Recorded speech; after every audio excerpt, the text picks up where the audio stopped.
Charles, go ahead. We'll go for about 5 minutes. Oh, I'm sorry. You had no question. Anybody? Anybody got questions? Clayton, go ahead. Just was wondering, with your season and this year, coming to an end here tonight, what are you taking away from what was a crazy college football season, and even crazier year? Just the biggest takeaway is just the spirit of this team.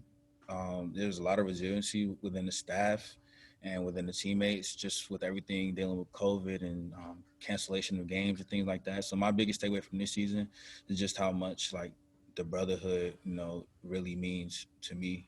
And just we got a lot of returning players going into next season, a lot of key players that are returning. So we're just going to use, this season as a chip on our shoulder to, defend the CIC and win as much games as possible.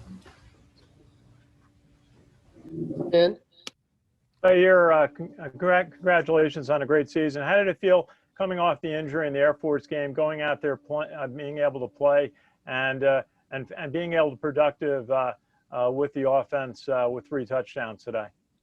It felt really good just to be back out there with my teammates. Whenever you get knocked out of a game, you have this feeling that you let your team down.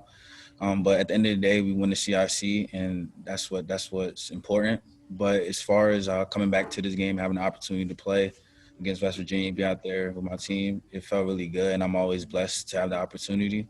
And as far as the touchdowns go, you can't do anything without the offensive line, the slot backs, and the fullbacks. They paved the way, and I just follow. And how was it with Noah Knopp in there today in place of Connor Bishop? Looked like he gave you a huge effort. Yes, Noah Knopp, believe it or not, we have a lot of we're very familiar with each other. Went to prep school together. We're from the same area, so he's one of my best friends. So it wasn't that big of a difference. I've had snaps with Noah Knopp before, so he did a great job, snapping, snap the ball procedure and blocking. Final thought, we've watched you play. I remember you had a big game in a spring game a couple of years ago, but now to be able to play in a bowl game on this team, score 3 touchdowns, how do you feel like your career has progressed?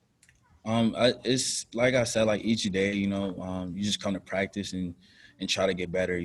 I just feel like the more reps you get in practice and the more reps you get in the game, the more developed you become, not just as a quarterback, but just as a player and a leader. So, there's a lot more work to do. I'm nowhere near where I want to be as a football player or a quarterback or a leader. So, but I am a lot better than what I was my freshman year. Absolutely. Thank you. Greg? So your thoughts on West Virginia's defense? What problems did they cause you all? They were a very athletic defense, athletic and strong at the point of attack.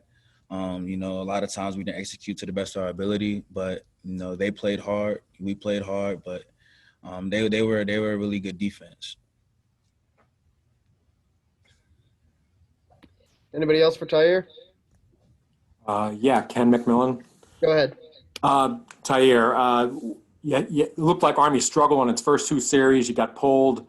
What did the coaching staff tell you at that point? Because it seemed like it triggered something in you and you were more productive. Just the first 2 drives, they were giving us a lot of looks. We weren't executing our assignments the right way. And as far as, getting pulled, I wouldn't consider it getting pulled. Our coaches always tell, all the quarterbacks to be ready. I'm sure, a lot of quarterbacks in our room have played, but, everybody's always ready. We bring different things to the table, but coach tells us throughout the week, to be flexible and be, always ready to go, So as far as that, the first 2 possessions, they gave us, we didn't perform to the best of our ability, but I just kept doing my job, following blocks. I didn't change anything different in my playing style. Just kept trusting the blocks, and eventually things will open up. Was it difficult missing a couple key players and Coach Davis? No, Coach Worley did a really good job. Coach Worley and Coach Davis are really close. They coach very similar. And as far as missing players, we had a lot of key players missing, but the guys that fill those positions stepped up really good and stepped up big. And we always have a next man up mentality. So, those guys did really good, and Coach Worley did a hell of a job calling the plays. Thank you. Thank you, Tyhier. Thank you. We have some hardware for you.